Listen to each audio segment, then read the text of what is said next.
أجمعين.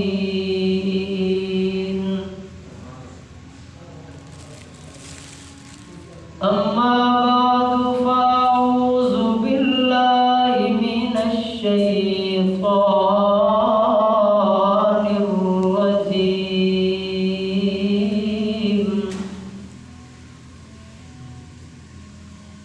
بسم الله الرحمن الرحيم.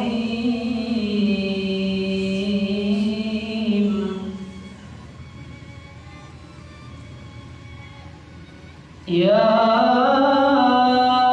أيها الذين آمنوا من يرتد منكم عن دينه فسوف يأتي الله بقوم يحبهم ويحبونه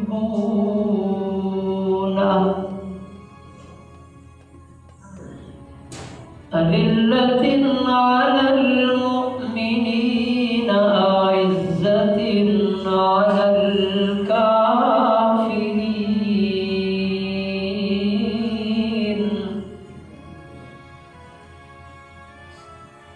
يجاهدون في سبيل الله ولا يخافون لومة لائم.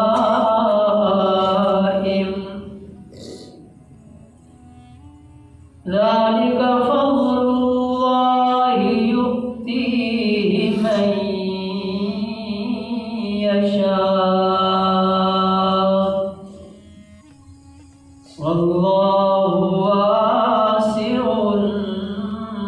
عليم. صدق الله مولانا العظيم. اللهم صل وسلم دائما أبدا على حبيبك خير الخلق كلهم. هو الحبيب الذي ترجى شفاعته لكل هول من الأهوال مقتحم. سب حضرات عقیدت اور محبت کے ساتھ نماز والا درود شریف پڑھا.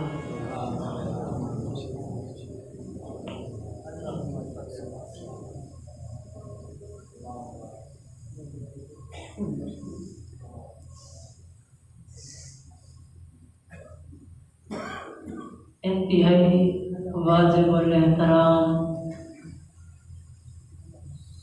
معزز برادران اسلام،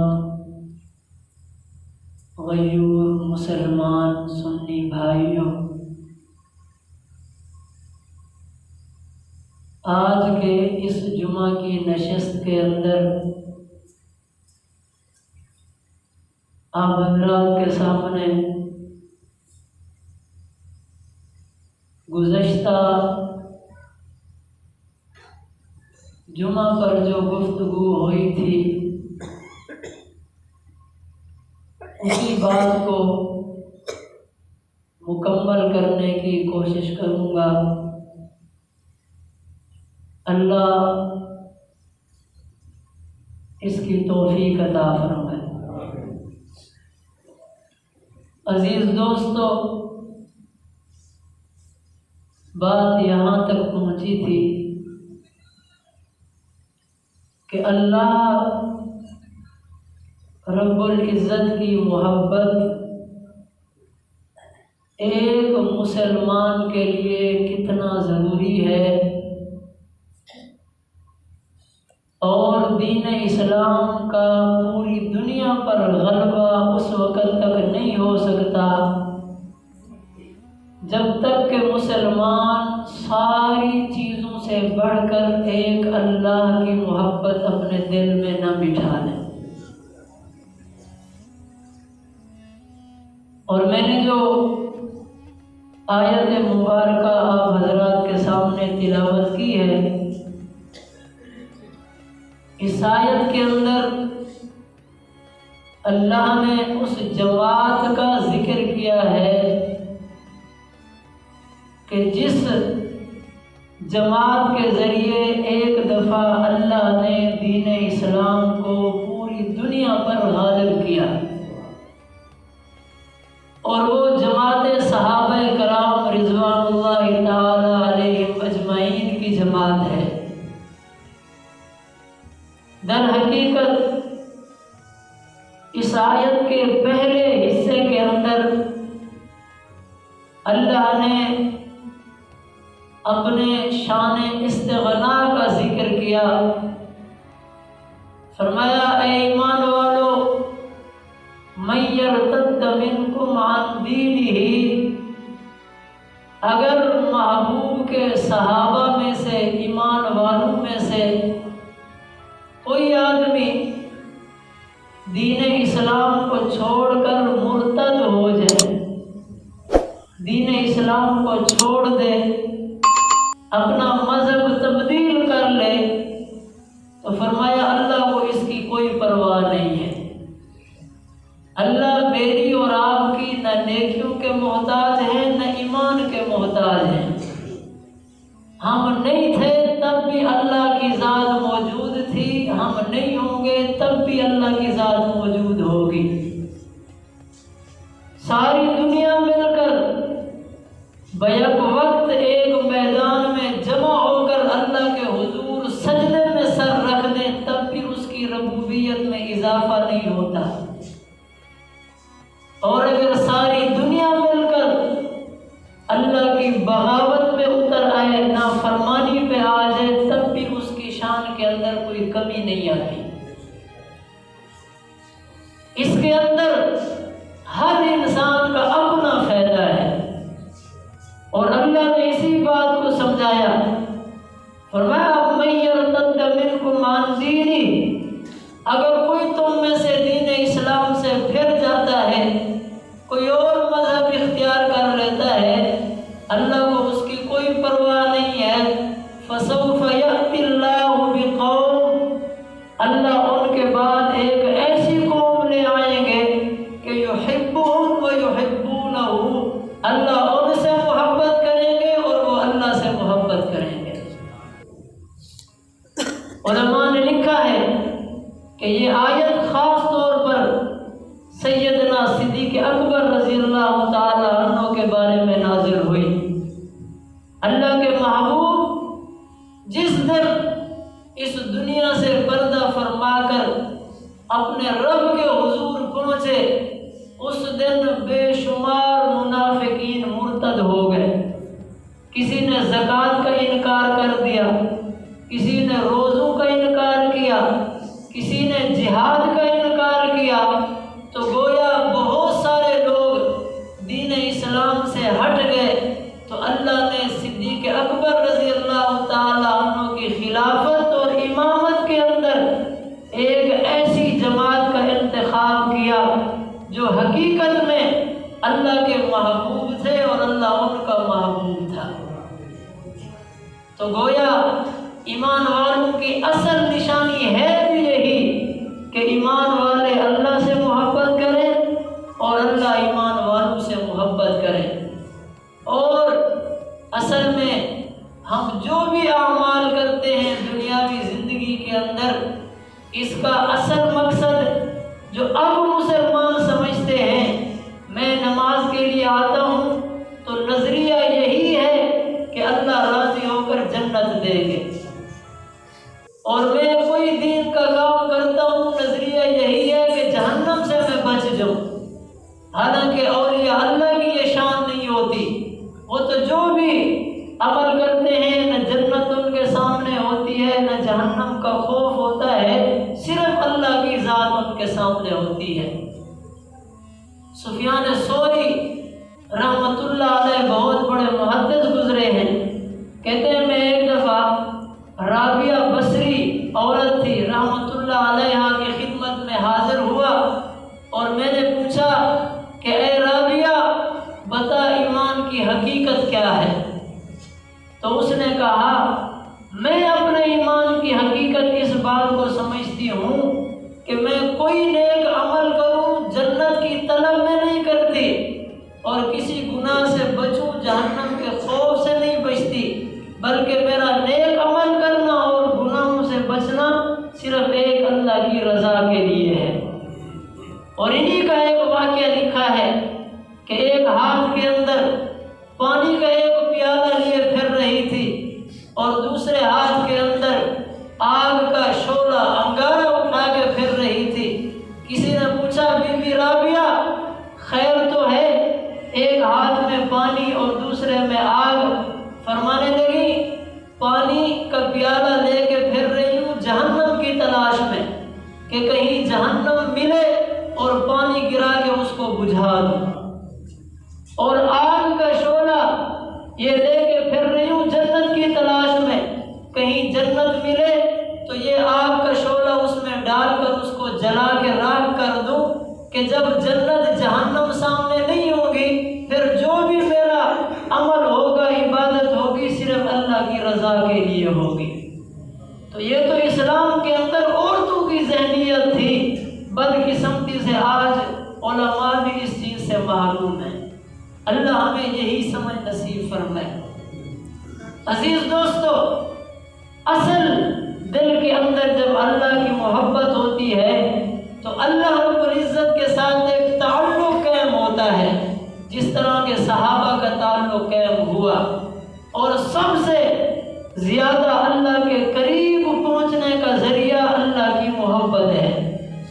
حضرت عیسیٰ علیہ السلام فرماتے ہیں کہ میں ایک دفعہ گزر رہا تھا کسی راستے سے تو دیکھا کہ سامنے 3 بندے بالکل کمزور جسم کے، دبلے پتلے، اور ان کے چہروں کا رنگ اڑا ہوا اور آنکھوں سے آنسو جاری، اور وہ ایک جگہ پر جمع ہو کے بیٹھے ہیں اور رو رہے ہیں زار و قطار۔ میں نے پوچھا اللہ کے بندو کس چیز کی وجہ سے تم رو رہے ہو؟ تو انہوں نے کہا اے اللہ کے پیغمبر ہم آتش جہنم کی وجہ سے رو رہے ہیں، جہنم کی آگ سے ڈر کر رو رہے ہیں۔ تو حضرت عیسیٰ علیہ السلام نے انہیں دعا دی، فرمایا تم جس کے خوف سے رو رہے ہو اللہ تمہیں اس چیز سے محفوظ کرے۔ انہوں نے آمین کہا۔ حضرت عیسیٰ علیہ السلام تھوڑا آگے چلے تو ایک اور جماعت 3 بندوں کی ایک جگہ پر بیٹھی، اور یہ پہلو کی بنسبت جسامت کے اعتبار سے ان سے بڑھ کے کمزور ہیں، اور چہروں کا رنگ اڑا ہوا، آنکھیں اندر داخل اور آنسو جاری ہیں۔ حضرت عیسیٰ علیہ السلام نے فرمایا اللہ کے بندو تم کس چیز کی وجہ سے رو رہے ہو؟ تو کہنے لگے ہم جنت کے شوق میں رو رہے ہیں۔ کبھی کبھی محبت میں بھی رونا ہوتا ہے، خوشی میں بھی رونا آتا ہے، تو کہا ہم جنت کے شوق میں رو رہے ہیں۔ حضرت عیسیٰ علیہ السلام نے فرمایا تم جس کے شوق کی وجہ سے رو رہے ہو اللہ تمہیں وہ نصیب کر دے۔ انہوں نے کہا آمین۔ حضرت عیسیٰ علیہ السلام آگے چلے، تھوڑا آگے گئے تو دیکھا 3 بندوں کی اور جماعت ہے، اور پہلے 2 جماعتوں کی بنسبت ان کی کمزوری ان سے زیادہ، جسم کپ کپا رہے ہیں اور ٹانگیں لڑکھڑا رہی ہیں اور رنگت بالکل ان کی اڑی ہوئی ہے، اور آنکھوں سے اس قدر آنسو جاری ہیں کہ رخساروں پر آنسو بہنے کے نالے پڑے ہوئے ہیں۔ حضرت عیسیٰ علیہ السلام نے پوچھا اللہ کے بندو اتنی شدت کے ساتھ کیوں رو رہے ہو؟ تو کہنے لگے ہم اللہ کی محبت میں رو رہے ہیں، نہ جنت کے شوق میں نہ جہنم کے خوف سے، ہم تو اللہ کی محبت میں رو رہے ہیں۔ تو حضرت عیسیٰ علیہ السلام نے فرمایا اللہ کے مقرب تم ہی لوگ ہو اور اللہ نے مجھے حکم دیا ہے کہ میں ایسے لوگوں کی مجلس میں بیٹھا کروں۔ تو اصل اللہ کی محبت ہونی چاہیے۔ حقیقت بھی یہی ہے، دنیا کے اندر جتنی چیزیں بھی ہیں سوائے اللہ کے سب چیزیں مخلوق ہیں۔ اللہ خالق ہے، باقی کائنات کا ذرہ ذرہ اللہ کی مخلوق ہے، جہنم بھی اللہ کی مخلوق ہے، جنت بھی اللہ کی مخلوق ہے۔ اب اگر کوئی جہنم کے خوف سے عبادت کرے تو گویا مخلوق سے ڈر کر عبادت کر رہا ہے، تو ایک قسم کا شرک بھی ہو سکتا ہے۔ اور اگر جنت کے شوق میں عبادت کرے اس کے حصول کے لیے، تو جنت تو اللہ کی مخلوق ہے، تو گویا اللہ کی مخلوق کی طلب میں عبادت کر رہا ہے، جبکہ مخلوق کا خاصہ یہ ہے کہ اس کا ہر کام خالق حقیقی کے لیے ہو۔ تو عزیز دوستو، میں 3 جمعوں سے اسی بات پر زور دے رہا ہوں کہ دل کے اندر اصل اللہ کی محبت ہونی چاہیے۔ جب تک اللہ کی محبت دل میں ساری چیزوں سے بڑھ کر نہیں ہوگی تب تک ہم کامل مسلمان نہیں بن سکتے۔ اللہ ہمیں یہ محبت نصیب فرمائے۔ امام غزالی رحمۃ اللہ علیہ نے ایک عجیب واقعہ لکھا ہے ایک اللہ والے کا، کہ ایک بزرگ ہیں حضرت علی بن موفق رحمۃ اللہ علیہ، اپنے زمانے کے بہت بڑے ولی تھے حضرت علی بن موفق۔ ان کا وہ اپنا واقعہ خود نقل کرتے ہیں، کہتے ہیں ایک رات میں اپنی آرام گاہ پر تشریف لایا، اپنے بستر پر سو گیا، مجھے نیند آئی تو نیند کے اندر میں نے عجیب خواب دیکھا۔ خواب دیکھتا ہوں کہ اللہ نے اپنے فضل و کرم سے مجھے جنت میں داخل کر دیا ہے۔ جب میں جنت میں داخل ہوا تو سامنے ایک عجیب منظر دیکھا کہ جنت کی نعمتوں کا دسترخوان بچھا ہوا ہے، اور اس پر ایک سفید ریش، روشن چہرہ، خوبصورت ایک آدمی دسترخوان پر بیٹھا ہے۔ اس کی دائیں جانب بھی ایک فرشتہ ہے، بائیں جانب بھی ایک فرشتہ ہے، اور وہ دونوں فرشتے مختلف قسم کے، مختلف انواع کے میوہ جات اٹھا اٹھا کر اس اللہ کے ولی کے منہ میں رکھ رہے ہیں، اور وہ بڑے مزے لے لے کر کھا رہا ہے۔ تو میں نے اس کا یہ منظر دیکھا تو میرے دل میں خواہش ہوئی، کاش کہ اللہ نے جنت میں تو ویسے بھیج دیا ہے، اللہ مجھے بھی اس بندے کی طرح مقام نصیب کر دے۔ کہتے ہیں میں تھوڑا آگے بڑھا تو دیکھا کہ ایک اور بزرگ ہیں جنت کے دروازے پر کھڑے ہیں، اور گلی میں سے لوگ گزر رہے ہیں، اور وہ لوگوں کو بڑی توجہ کے ساتھ دیکھ کر پہچان رہے ہیں، اور کچھ بندوں کو پکڑ کر جنت میں داخل کر رہے ہیں، اور کچھ لوگوں کو دھکے دے کر آگے گزار رہے ہیں۔ تو میں حیران ہوا کہ یہ بھی اتنا بڑا مقام ہے کہ جس کو اللہ نے اجازت دے دی کہ تو جس کا انتخاب کرے جنت میں داخل کر، اور جس کا تو انتخاب نہ کرے اس کو دھتکار دے، تو اس مرتبے اور مقام کی بھی میرے دل میں خواہش پیدا ہوئی۔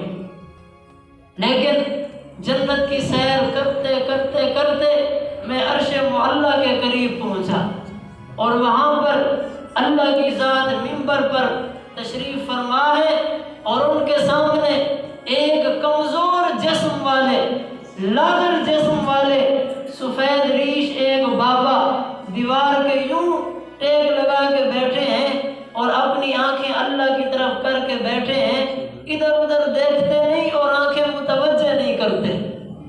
تو میں حیران ہوا، تو میرے پاس سے ایک فرشتے کا گزر ہوا، میں نے اس سے پوچھا کہ اللہ کے ولی یہ بتا تو صحیح، اتنا بڑا مرتبہ اور مقام حاصل کرنے والا یہ بوڑھا شخص جو اللہ کے سامنے بیٹھ کے اس کی زیارت اور دیدار کر رہا ہے، یہ کون شخص ہے؟ اس نے کہا یہ حضرت معروف کرخی رحمۃ اللہ علیہ ہے۔ حضرت معروف کرخی رحمۃ اللہ علیہ ہیں۔ میں نے پوچھا کہ اس کو جنت تو چلو ملنی تھی، ساری زندگی اس نے اللہ کی عبادت کی، لیکن اتنا بڑا مقام اس کو کیسے ملا کہ اللہ کے منبر کے سامنے جگہ نصیب ہو جائے اور آدمی اللہ کا دیدار کرتا رہے؟ تو اس نے کہا تجھے پتہ نہیں ہے، معروف کرخی وہ اللہ کا ولی ہے جس نے دنیا کے اندر کوئی عمل جنت کے شوق میں نہیں کیا اور کوئی گناہ جہنم کے خوف سے نہیں چھوڑا، یعنی کوئی گناہ جہنم کے خوف سے نہیں چھوڑا، نہیں گناہ کیا۔ تو فرمایا پھر تو کہا اس نے ہر کام اللہ کی محبت کے لیے کیا اور ہر گناہ سے بچا اللہ کے محبت کی وجہ سے۔ تو جب جنت جہنم کا متلاشی نہیں تھا، صرف اللہ کا متلاشی تھا، تو اللہ اس کو یہ مقام نہ دیتے تو پھر کیا مقام دیتے؟ سمجھ آ رہی ہے میری بات؟ ہر کام ایک اللہ کی رضا کے لیے ہونا چاہیے، اللہ کی جستجو میں ہونا چاہیے۔ اور میں نے پوچھا چلو وہ کون ہیں جو دسترخوان پر بیٹھ کے میوہ جات کھا رہے تھے اور فرشتے کھلا رہے تھے؟ فرمایا یہ وہ آدمی ہے جس کو اللہ کی صفات کے مسئلے پر دل کے اندر 100 کوڑے مارے جاتے تھے، اور ایک کوڑا اتنا سخت مارا جاتا تھا کہ اگر ہاتھی کو مارا جائے تو ہاتھی مر جائے۔ میں نے کہا وہ کون؟ کہا وہ احمد ابن حنبل رحمۃ اللہ علیہ، دین کے لیے جنہوں نے مشقتیں کی ہیں، خدا کی قسم جنت میں فرشتے انہیں میوہ جات کھلا رہے ہیں۔ اور میں نے پوچھا وہ جو جنت کے دروازے پر ہے، جو جنتیوں کا انتخاب کر رہے وہ کون ہے؟ کہا وہ بشر بن حارث رحمۃ اللہ علیہ ہیں، یہ بھی بہت بڑے اللہ کے ولی گزرے ہیں۔ تو اس ساری گفتگو کا مقصد کیا ہے، خلاصہ کیا ہے کہ جب تک دل کے اندر اللہ کی محبت کامل نہیں آئے گی اس وقت تک کام بننے والا نہیں ہے۔ جنت میں آدمی چلا جائے بہت بڑے اعزاز کی بات ہے، لیکن جنتیوں کے بھی تو پھر طبقے ہیں نا۔ کچھ وہ ہوں گے جنہیں ہر روزانہ اللہ کا دیدار نصیب ہوگا، کچھ وہ ہوں گے جنہیں جمعہ کے جمعہ اللہ کا دیدار نصیب ہوگا، اور کچھ وہ بھی ہوں گے جنہیں سال بعد اللہ کا دیدار نصیب ہوگا، اور علماء نے لکھا ہے جنہیں ہر روزانہ اللہ کا دیدار نصیب ہوگا وہ وہی ہوں گے جنہوں نے نیکی اللہ کی محبت سے کی تھی اور گناہ اللہ کی محبت میں چھوڑا تھا۔ جنت جہنم ان کا مقصد نہیں تھا۔ آج یہی بات ہے کہ ہماری زندگیاں خالق کی نافرمانی میں گزر رہی ہے۔ اصل وجہ یہی ہے کہ دل کے اندر اللہ کی محبت نہیں ہے، ورنہ ایک محب جب کسی کو اپنا محبوب بنا لیتا ہے، اس کی محبت میں گرفتار ہوتا ہے، تو پھر اس کی ہر خواہش ہوتی ہے کہ میرا کام ہو نہ ہو میں اپنے محبوب کو راضی کروں۔ اور لیلا مجنوں کا قصہ تو آپ نے سنا ہے۔ ایک عجیب بات اس کی لکھی ہے کہ زندگی کے ابتدا کے اندر جب اس کی محبت بڑے عروج پر تھی تو ہر مجلس میں لیلا لیلا کیا کرتا تھا۔ پھر ایک وقت آیا کہ لیلا اس کو نہ مل سکی تو وہ دل برداشتہ ہوا، اس نے وہ تذکرہ چھوڑ دیا لیلا کا۔ تو اس کے کسی دوست نے پوچھا وہ کہاں گئی تیری لیلا، ہر وقت کرتا پھرتا تھا، اب تو تذکرہ نہیں ہے۔ تو اس نے کیا عجیب جواب دیا، مسلمانوں سنو، اگر ایک اللہ کا حقیقی محب دل کے اندر یہی نظریہ رکھ لے جو اس مجنون کا ہے، حالانکہ اس کی محبت مجازی تھی، ناجائز تھی، کوئی محب اچھی نہیں تھی، لیکن اس کے باوجود اس کا نظریہ دیکھیے۔ اس نے فارسی کا شعر پڑھا اور اس کو سمجھایا، کہنے لگا میل من سوئے وصال و میل او سوئے فراق، ترک کا میں خود گرفتم تا براید کار دوست۔ کہنے لگا تو بڑا تعجب کرتا ہے کہ میں نے لیلا کا تذکرہ کیوں چھوڑ دیا، مجھ سے پوچھنا اس کے یہ تذکرہ چھوڑنے کی اصل وجہ اور سبب کیا ہے، میں تجھے بتاؤں؟ اس نے کہا چلو بتا دیجئے۔ کہنے لگا ایک میرے دل کی خواہش تھی کہ لیلا مجھے مل جائے، مجھے لیلا کا وصل اور اس کی محبت، اس کا قرب نصیب ہو۔ اور وہ چونکہ عورت تھی اور عورت اپنی عزت کے داغدار ہونے کے معاملے میں بڑی حساس ہوتی ہے، کہا ایک میرے محبوب کی خواہش ہے، اس کی خواہش یہ ہے کہ تو مجھ سے نہ ملا کر، میرا تذکرہ نہ کیا کر، ہر وقت مجھے رسوا کرتا پھرتا ہے، ہر محفل میں میرا ذکر کر کے میری بے عزتی کرتا پھرتا ہے۔ تو میری تو خواہش یہ تھی کہ لیلا کا وصال مجھے مل جائے، اس کی محبت ملے، لیکن اس کی یہ خواہش کہ میں اس کو چھوڑ دوں اور اس سے جدا ہو جاؤں۔ کہا ترک کام خود گرفتم تا براید کار دوست، میں نے اپنی خواہش کو چھوڑ دیا اس وجہ سے کہ میرے محبوب کی خواہش پوری ہو جائے۔ تو اللہ کی خواہش کو سامنے رکھنا ہوتا ہے، اپنی خواہش کو نہیں۔ حضرت علی رضی اللہ تعالی عنہ ایک دفعہ مسجد میں بیٹھے تھے، کسی نے سوال کیا علی ہر وقت تمہیں مسجد میں دیکھتے ہیں، بازار میں زیادہ نہیں دیکھتے، جب بھی دیکھتے ہیں مسجد میں تو نظر آتا ہے۔ تو حضرت علی نے بڑا عجیب جواب دیا، فرمایا تو مسجد کے مقابلے میں بازار کی بات کرتا ہے؟ علی سے پوچھ کہ اگر اللہ مجھے اختیار دے دے کہ علی تو جنت میں بیٹھ جا یا مسجد میں بیٹھ جا، تو میں علی جنت میں بیٹھنا پسند نہیں کرتا، میں مسجد میں بیٹھنا پسند کروں گا۔ ہم کتنے ہیں جو مسجد میں بیٹھنے کو پسند کرتے ہیں؟ اس نے پوچھا علی خیر تو ہے، میدان جہاد کے اندر تلوار سے دشمن کی گردنیں اڑاتے تجھے دیکھا ہے جنت کے شوق کی وجہ سے۔ علی ساری رات تجھے اور تیری بیوی فاطمہ کو مصلی پر روتے دیکھا ہے جنت کے شوق کی وجہ سے۔ اب اگر اللہ اختیار دے رہا ہے علی جنت میں بیٹھ یا مسجد میں بیٹھ، تو کہتے ہیں میں مسجد کو اختیار کروں گا، جنت کو چھوڑ دوں گا۔ اس کی کیا وجہ ہے؟ علی کے نعرے لگانے والوں، علی کا جواب سنو۔ حضرت علی فرمانے لگے بات یہ ہے کہ اگر جنت میں میں بیٹھوں گا تو اس بیٹھنے کی وجہ سے میرا دل خوش ہوگا، اور اگر میں مسجد میں بیٹھوں گا تو مسجد میں بیٹھنے کی وجہ سے اللہ کا دل خوش ہوتا ہے۔ تو میں علی چاہتا ہوں کہ میرا دل خوش ہو نہ ہو، میرے اللہ کا دل خوش ہو جائے۔ علی کو اس سے بڑی اور کوئی سعادت نہیں چاہیے۔ تو اللہ کی رضا والے کام تلاش کرنے چاہیے۔ الہ العالمین نے اپنے محبوب نبی کریم صلی اللہ علیہ وسلم کی طرف وحی کی۔ ایک تو وحی قرآن مجید کی شکل میں ہے، اور ایک وحی غیر مطلوب ہوتی ہے، یعنی جس کی نماز میں تلاوت نہیں ہوتی، جیسے حدیث مبارکہ ہے۔ اس کے اندر اللہ نے اپنے محبوب کو اپنے قرب کا ذریعہ بتایا۔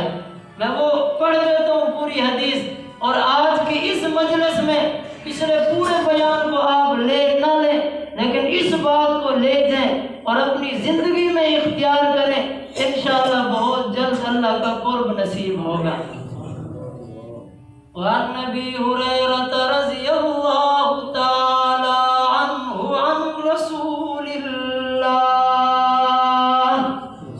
صلی اللہ علیہ وسلم قال قال اللہ عز وجل لا يزال العبد يتقرب إلي بالنوافل حتى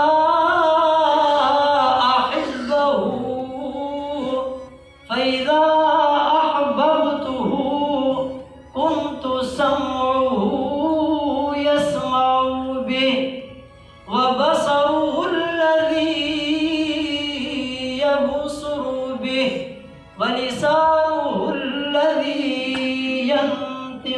ربی، حضرت ابو ہریرہ رضی اللہ تعالیٰ عنہ فرماتے ہیں کہ مجھے میرے محبوب محمد عربی صلی اللہ علیہ وسلم نے فرمایا کہ مجھے میرے اللہ نے یہ بات بیان کی ہے کہ ہمیشہ میرا بندہ میرا قرب حاصل کرتا رہتا ہے، میرے قریب ہوتا رہتا ہے نوافل کے ذریعے۔ فریض کی بات نہیں، وہ تو ذمہ داری ہے، وہ تو نہیں کریں گے تو آخرت میں بھگتنا پڑے گا، لیکن فرمایا بندہ نوافل کے ذریعے اللہ کا قرب حاصل کرتا رہتا ہے، یہاں تک کہ اللہ کا دوست بن جاتا ہے۔ اور اللہ فرماتے ہیں جب میں اپنے بندے سے محبت کرتا ہوں تو پھر میں اس کا کان بن جاتا ہوں جس کی وجہ سے وہ سنتا ہے، اور میں اس کی آنکھ بن جاتا ہوں جس کی وجہ سے وہ دیکھتا ہے، اور میں اس کی زبان بن جاتا ہوں جس کی وجہ سے وہ گفتگو کرتا ہے۔ تو کیا آخر وجہ تھی نا صحابہ کرام رضوان اللہ تعالی علیہم اجمعین راتوں کا انتخاب کیا کرتے تھے کہ آج رات تو صرف رکوع کے اندر گزرنی ہے، آج رات تو صرف سجدے کے اندر گزرنی ہے، آج رات تو صرف التحیات کے اندر گزرنی ہے۔ ایک ہم ہیں، ہم بھی راتوں کا انتخاب کرتے ہیں نا، آج سینما دیکھنے میں رات گزرنی ہے، آج شادی کے موقع پر فلاں دیہات کے اندر تماشا ہے، رات ادھر گزرنی ہے۔ یہ وہ آنکھیں ہیں جنہیں اللہ نے صرف اس وجہ سے دیا ہے کہ اس کی نعمتوں کو دیکھ کر عبرت حاصل کرنی چاہیے۔ خدا کی قسم اللہ کے محبوب نے واضح فرمایا جس کو اللہ نے آنکھوں جیسی عظیم نعمت دی اور اس نے دنیا کے اندر رب العالمین کی نافرمانی میں اس کا استعمال کیا، جہنم کے اندر سیسا پگھلا کر اس کی آنکھوں میں ڈال کر فنا کر دی جائیں گی۔ اور جس کو اللہ نے سننے کے لیے کان دیے اس نے اللہ کی نافرمانی میں ان آنکھوں ان کانوں کو استعمال کیا، تب بھی سیسا پگھلا کر اس کے کانوں کے اندر ڈال کر اللہ کی تلاوت سے محروم کر دیا جائے گا۔ تو لا یزال العبد، اللہ کی محبت حاصل کرنی ہے تو جہاں فرائض پڑھنے ہیں وہ تو ذمہ داری ہے، ساتھ ساتھ نوافل کا بھی اہتمام کرو۔ شیخ الحدیث مولانا زکریا رحمۃ اللہ علیہ نے فضائل اعمال میں عجیب حدیث لکھی ہے، فرمایا اللہ کے محبوب نے فرمایا کہ میرے اللہ نے مجھے کہا ہے جب میرا کوئی بندہ 2 نفل، فرض نہیں 2 نفل اس حال میں پڑھتا ہے کہ اللہ اور اس کے فرشتوں کے علاوہ اس کو دیکھنے والا کوئی نہیں ہوتا تو قد واجبت لک الجنہ، اللہ اس پر جنت کو واجب کر دیتے ہیں۔ تو اللہ ہمیں اپنی محبت نصیب فرمائے، اپنی معیت نصیب فرمائے۔ جو کچھ میں نے کہا سنا زبان کی باتیں ہیں، اللہ دل کے اندر اتار دے اور حقیقت